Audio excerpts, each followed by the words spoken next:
Welcome to the Settle for More podcast. I'm your host, Nicole Wright, and I have designed this space for you.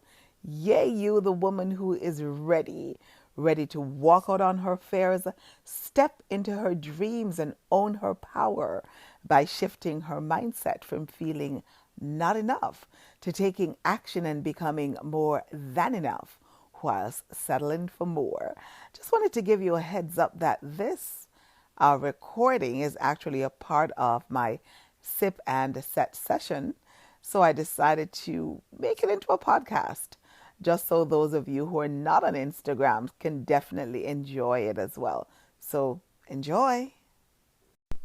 So here is the thought upon which we'll have our conversation this morning.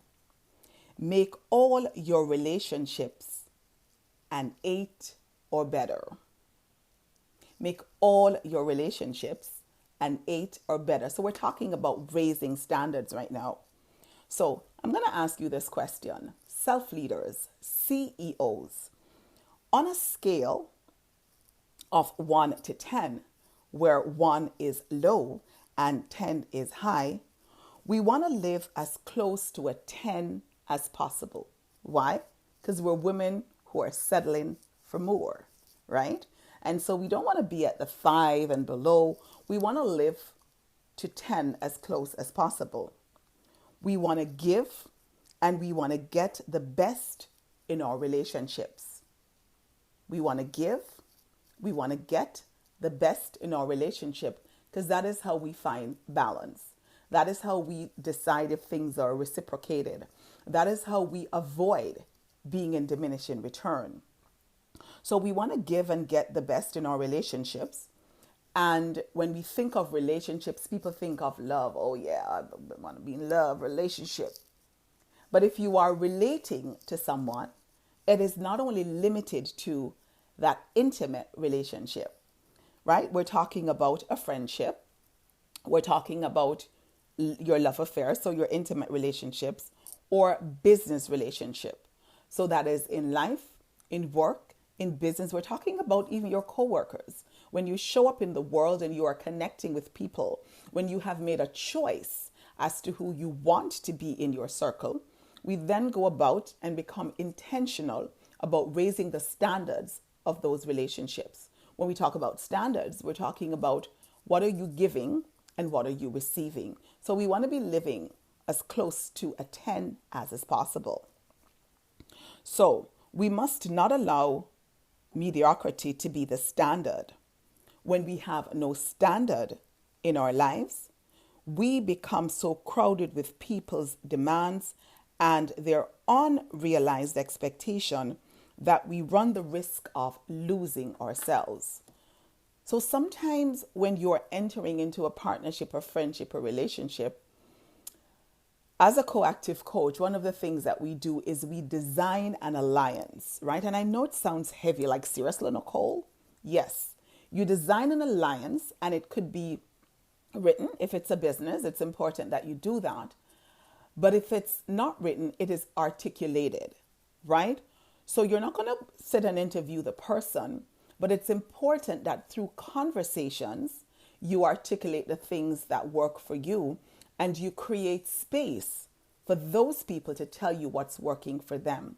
We want to be able to create standards in our relationships. Because if not, what happens is that we do a lot of correcting.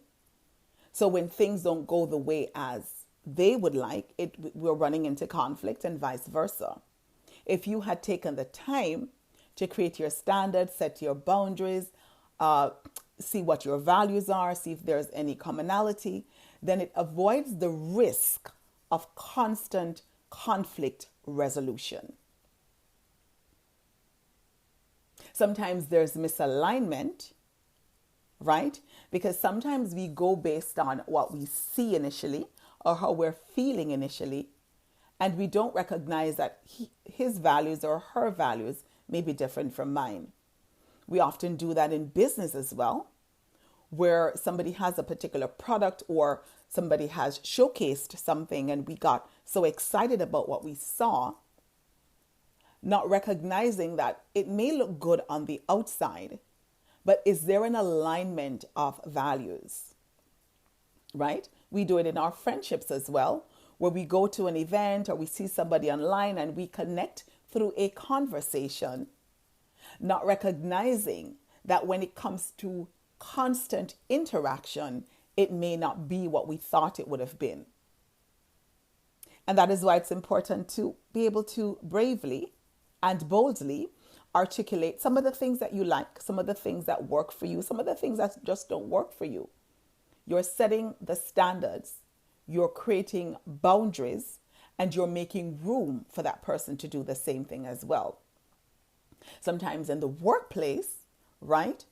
People may like things done a particular way. Some things may not work for people. So for me, whatever organization I join and I'm introducing myself, I will say, hey, I'm Nicole. This is my background. This is what I want. This is why I'm here.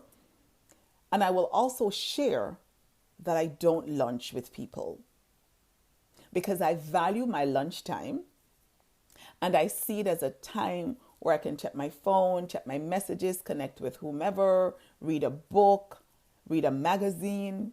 Sometimes I used to sit in my car and go live, but lunchtime is my time. And so I state that up front with a smile, of course, just so they understand. If it's a culture where they're going to lunch together, they don't have to ask me every day, all day, because I have already said that I really value my lunchtime. I check in with my son, my mom, right? And so if they ask me, they go, hey, Nicole, I know you don't lunch, but did you bring lunch today? So there's no conflict there because they totally, totally understand. Sometimes we are afraid and we think that people are mind readers and they're not. And then we get upset when they do something that we don't like. Sometimes we want to be loved and appreciated so much that you will have somebody who is giving you coffee all the time and deep down you really want some hot chocolate. Would it not be beneficial to say, you know what? I really drink coffee, but occasionally my preference is hot chocolate. I want you to be intentional about raising the standards. And there are days when I didn't bring lunch. And so I will say to them, hey guys, are you going out on the road today? Yeah. So I'm flexing as well. I'm not rigid with my standards because there are times when you may have to kind of shift a little bit, right? You don't want to be, nothing is all set in stones all the time. But if it's something that's important to you, it is important that you take the time to articulate it. We're being intentional about how we connect with people. We're being intentional with articulating our needs and being willing to listen to the need of another person if we believe that this relationship is important. Have you taken the time to design an alliance with the people in your space, the people in your circle, so that you spend more time enjoying the relationship, enjoying the affair, the love affair, the intimate relationship, not an affair like you're with somebody, but you spend some time enjoying that relationship.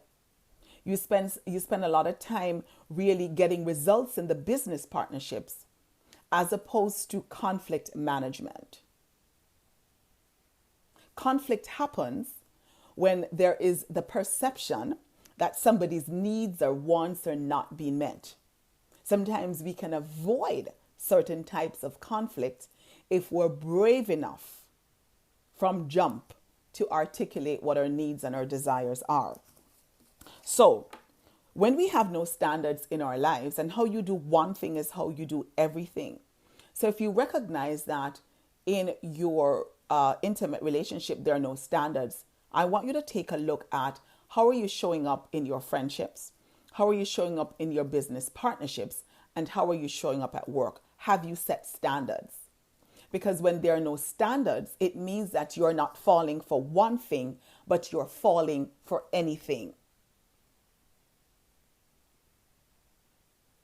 Standards allows you to build.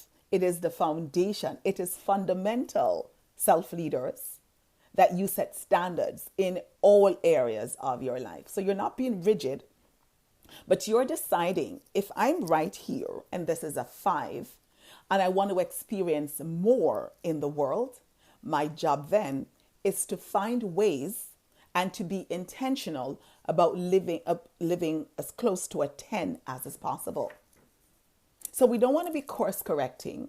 We don't want to be fixing. We don't want to be that person who is constantly in conflict. I have some people that I know, they're every single place that they go, there is a conflict. Why?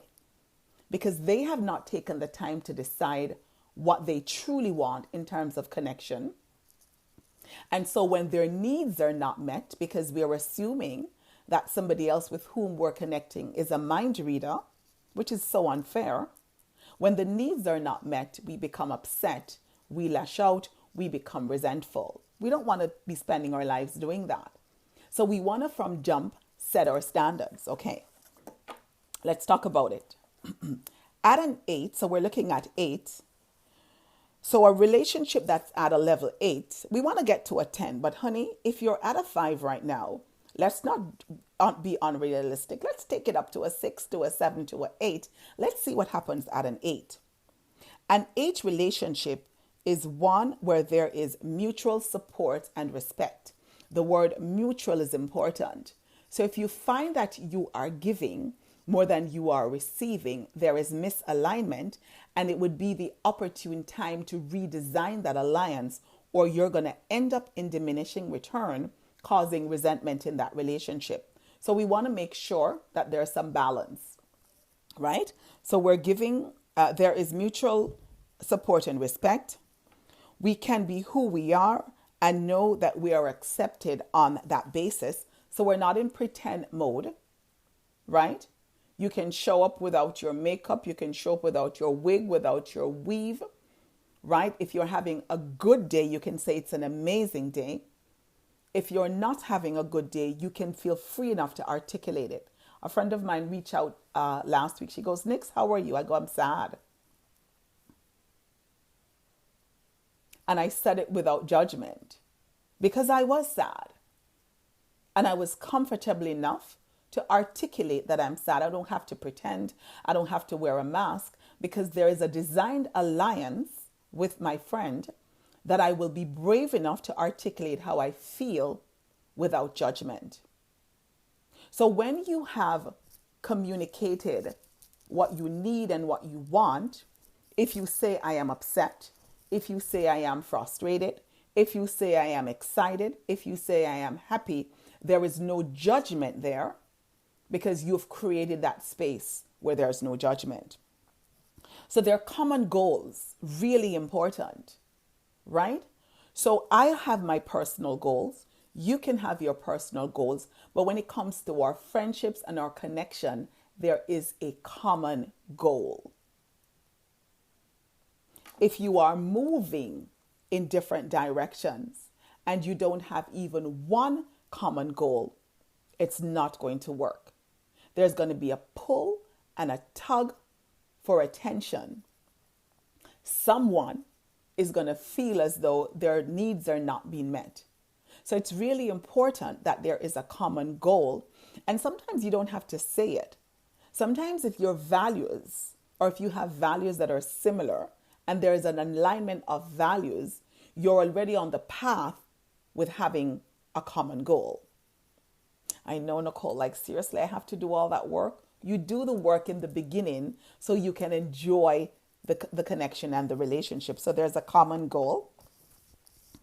Even when we disagree on a method, we can support the intent.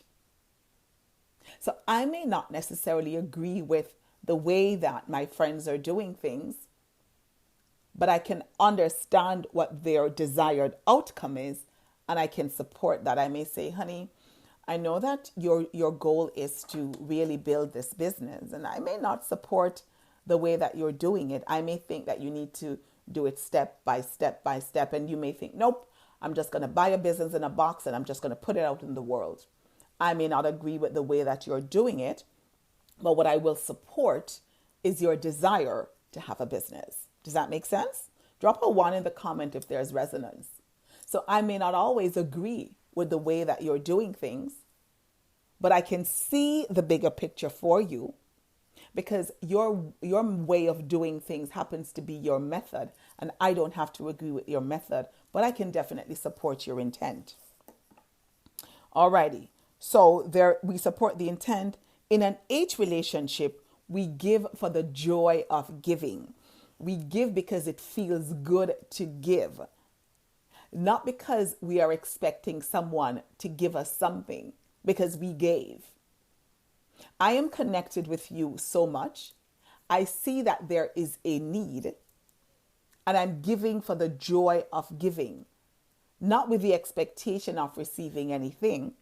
But what I do know is because we have designed an alliance, and because we have a common goal, and because our values are aligned, if I'm ever in need, I know that you will give to me as well for the sake of giving. One of the things I truly tell people to watch is the tit for tat kind of thing. We're not in competition. So I may send you flowers because you're my friend and you're having a bad day. And if I'm having a bad day, a text message is okay. Does that make sense? Alrighty. So we can support each other. We can give for the joy of giving. We share for mutual growth, right? So if I'm sharing with you whatever it is I'm sharing, my thoughts, my feelings, my ideas, right? I'm sharing for mutual growth. You're growing, I'm growing, right? I'm not just giving, and then I'm in a place of depletion. That will cause resentment, okay? We give and we get complete honesty.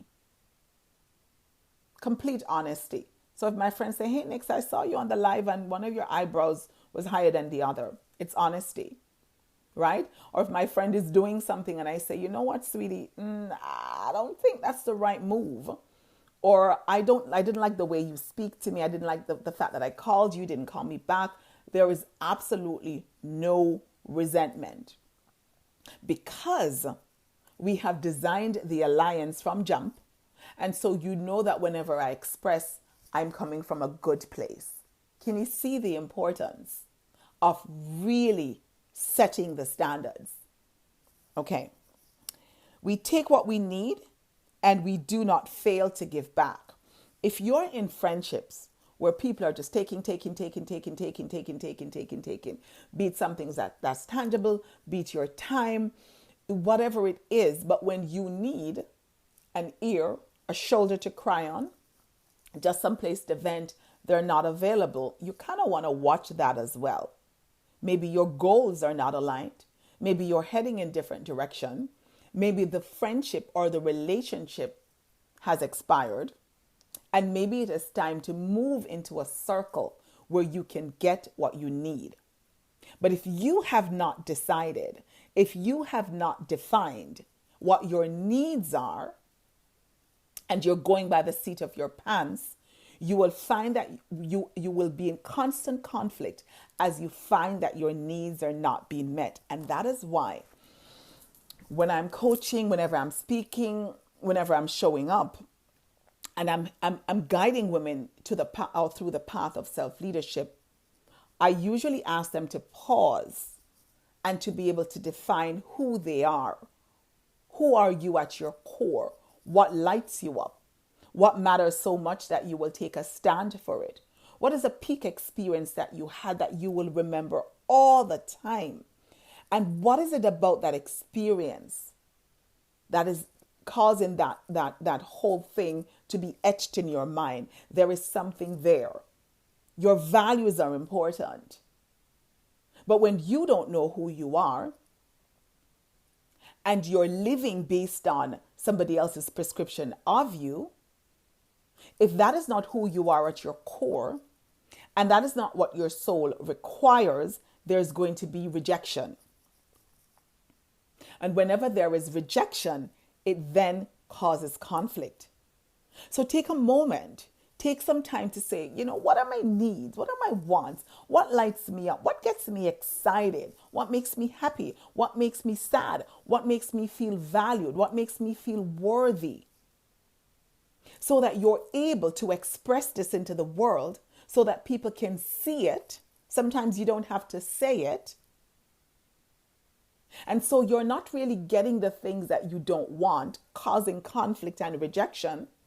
People will understand your needs, your wants, your desires without you even saying anything. So get clear about who you are and the things that lights you up. Alrighty, so where was I? So we take what we need and we don't fail to give back. In an 8 relationship, this is the relationship that we do not have to do a lot of hard work on. We sustain to build, right? It is one we work with and for. So when you're at an 8, you're not constantly working on the relationship. That is exhausting, right? If you find that relationship is slipping below an 8, maybe it is time to let that relationship go.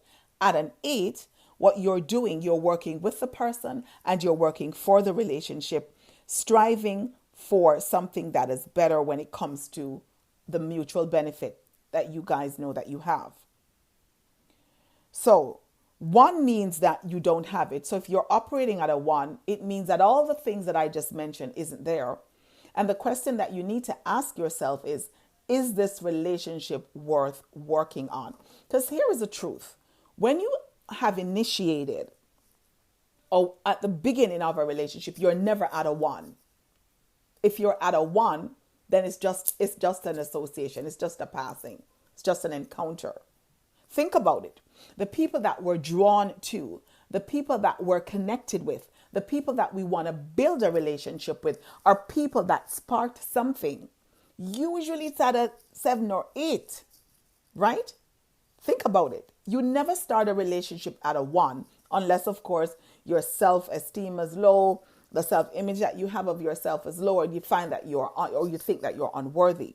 Usually you start at an 8 and not at a 1. Or you start at a 7, or you recognize some commonality or there's something that you desire. If you're placing yourself in 1 relationships, maybe it's time to examine the value that you've placed on yourself, right? So 1 means that it's not even worth it.